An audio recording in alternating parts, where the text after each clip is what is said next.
Gracias por estar con nosotros, un capítulo más, un capítulo nuevo de Hablemos en Corto. Es una alegría que estén con cada uno de nosotros aquí y yo como siempre bien acompañado de Oscar. Oscar, ¿cómo estás? Obvio que muy alegre porque vamos a ver otro cortometraje más. Cine, ¿no? ¿Te gusta mucho el cine? Me encanta el cine. Obviamente. Hoy vamos a tener un cortometraje muy interesante. Su título es Cuidado con el tren. De hecho, hasta donde sé, también participó en el rally, en el GIF, ¿no? Sí, para los que nos están escuchando o nos están viendo, el GIF es un concurso que se hace aquí en México a nivel universitario de rally. Y sí, él también participó. Y déjame contarte que realmente la historia era una historia que participó en una escuela, en una clase de Biblia. Se hizo por primera vez allí. Y gracias a que pues, existe lo del concurso del rally universitario, se le hizo como una readaptación, por decirlo así, y ponerlo pues a que concursara. Participó casi entre 800 guiones a nivel nacional. Eso es más de lo doble de algunos. Exactamente, participó por más de 800 y quedó dentro de los 8 primeros, así que sí, obviamente vas a encontrar ahí que tiene actores profesionales y es un buen cortometraje, así que ¿estás preparado? Vamos a verlo. ¿Listo? Así que ustedes que están en casa, vamos a ver nuestro cortometraje, Cuidado con el tren.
Universidad de Montemorelos, la experiencia del conocimiento.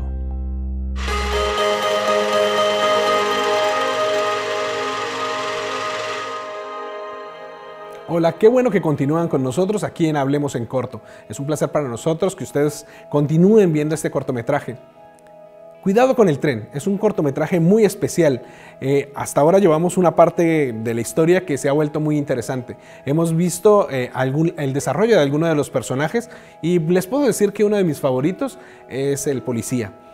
Es un personaje interesante, ¿no? Es una caricatura de lo que puede llegar a ser un policía. Bueno, si es real o no, ya cae dentro de la perspectiva del espectador.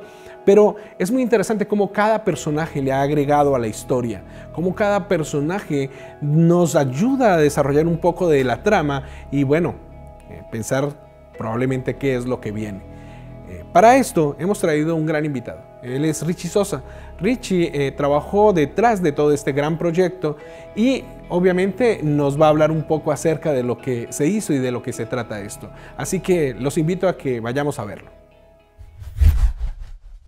Bueno, a mí me tocó ser parte del equipo de la producción.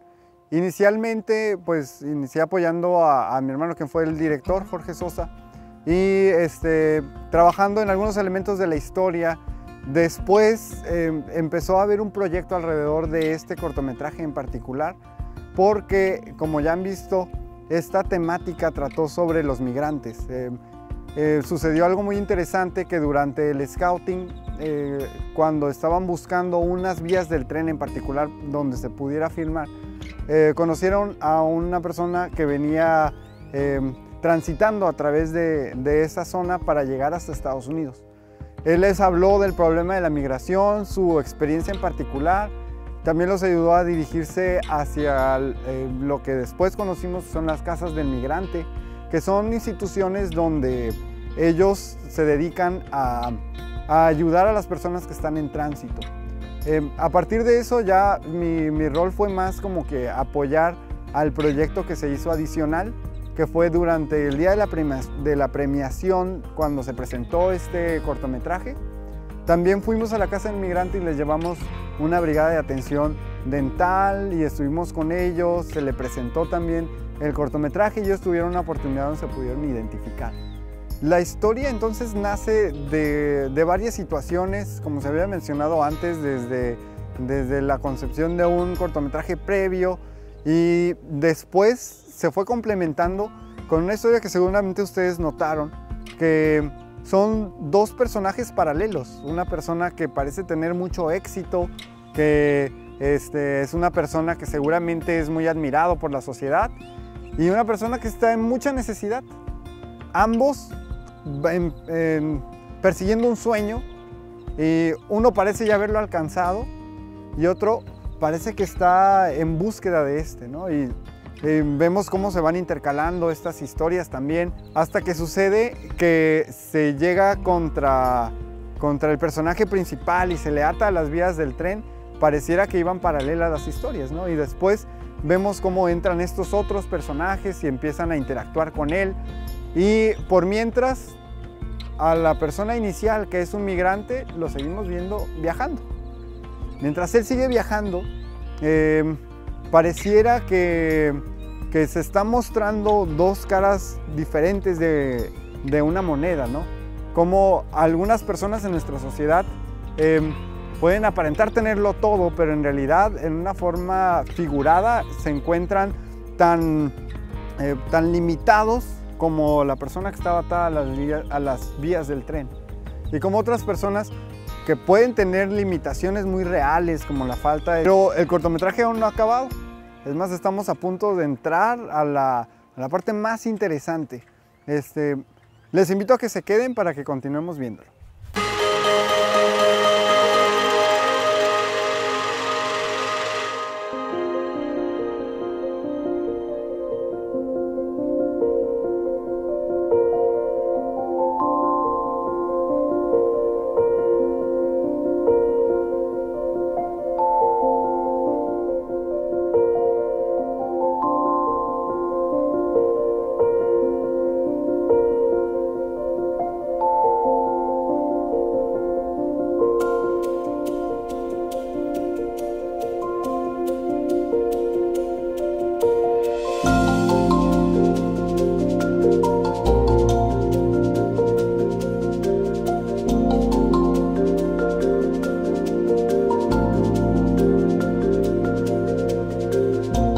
Porque educamos para esta vida y más allá.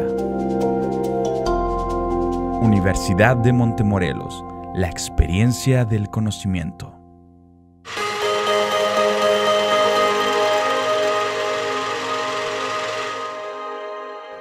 Hola, qué bueno que siguen con nosotros aquí en Hablemos en Corto. Ahora entramos a nuestro último bloque. Esperamos que les haya gustado el final de nuestro cortometraje. ¿Y a ustedes qué? ¿Cómo les pareció? ¿Cómo te pareció? Estuvo increíble, al final pues me conmovió, porque esta persona, la que se podría decir que menos tiene, la que tiene necesidad, el que no creíste que iba a ayudar, fue el que terminó ayudando y a la vez también recibió su recompensa. Sí, es muy importante y muy interesante. Sabemos que esta historia está construida en una parábola de Jesús. Cuéntanos un poco acerca de esto. Sí, desde la concepción del guión, la idea inicial era hacer una reinterpretación de la parábola del buen samaritano, que se encuentra en el libro de Lucas. Y sí vemos algunos elementos desde el inicio, ¿no? Por ejemplo, tenemos a quien era el levita y el sacerdote, que aquí están representados por personas como el policía y el político, que ellos tenían una función que hacer y por cumplir esa función dejaron de ayudar al samaritano. También tenemos ahí, se introduce a todos los demás y a personajes que tal vez no están en la parábola, pero podrían, son relevantes, como los activistas sociales en las redes sociales, los hippies, los viajeros también, sí, los que vienen a viajar de otros países. Y los que tienen actitudes de ayuda y de servicio, sin embargo, se quedan en el punto exacto donde pueden iniciar a ayudar. Exactamente. ¿No? Por otro lado, vemos la historia del migrante, que habíamos comentado antes, es una situación muy real. Aquí, sobre todo aquí en esta zona donde estamos, en el norte del país de México. Y al final, el migrante, como el samaritano, son los que terminan haciendo la acción, ¿no? Que se supone que socialmente son los que menos uno espera que deben ayudar. Pues porque obviamente este personaje migrante pierde su tren, pierde la posibilidad por la cual ha luchado y ha dejado a toda su familia allá en su casa. Y este samaritano se supone también que en la parábola pues no tenía por qué ayudarle, no iba como, o sea, va en contra de lo realmente, qué sé yo, lógico. Pero algunas veces con eso tienes un beneficio. Claro, y lo que es más interesante es lo que dijo Jesús al final de la parábola. Se le estaba contando a un judío que en la mente de los judíos, los samaritanos y los judíos eran enemigos, ¿no? Y siempre habían estado separados. Y Jesús llega al final y le pregunta, ¿quién de estos demostró ser el verdadero prójimo? La verdad. Y no le quedó otra cosa más que al doctor de la ley, que era un judío, el decir, el que mostró misericordia, ni siquiera quiso decir el samaritano. Y en esta forma Jesús le estaba diciendo a ellos que esa idea o esa barrera que habían ellos creado era una barrera en su imaginación solamente. Porque no existía esa diferencia entre el samaritano y el judío delante de los ojos de Dios, sino que Dios a todos los amaba igual. Y también que todas las personas somos uno, ¿no? Y entonces no existe esa diferencia delante de Dios de los pobres y los ricos, o la clase política, o las personas que hacen actividades sociales. No, en realidad todos somos uno. Todos somos, por decirlo así, lo mismo, ¿no? Todos somos lo mismo y todos podemos ayudar. Y yo no sé si ustedes habían visto, pero recientemente en México ha habido muchos terremotos y muchas personas que han ayudado han sido migrantes que están atravesando aquí México, ¿sí? Todos podemos ayudar y es nuestra responsabilidad el poner a un lado las diferencias, sean reales en cuestiones económicas, sean percibidas en cuestiones de asuntos raciales o lo que sea. Poner todas esas diferencias a un lado y nosotros, como dijo Jesús, actuar en misericordia. Ama a tu prójimo como a ti mismo, ¿no? Y quiero decirles que esto despertó algo muy bueno en mí y hemos hecho más proyectos y todavía hasta la fecha hay proyectos que vamos a seguir haciendo con los migrantes, ahora en esta área de Monterrey, pero queremos que se sigan expandiendo más. Buenísimo, buenísimo. Pues nos encantaría tener más tiempo para poder seguir hablando de este tema. Pues Richard, muchas gracias por habernos acompañado en este programa. Bueno, y a todos ustedes les queremos decir que muchas gracias por acompañarnos y les esperamos de nuevo en un nuevo capítulo más de Hablemos en Corto.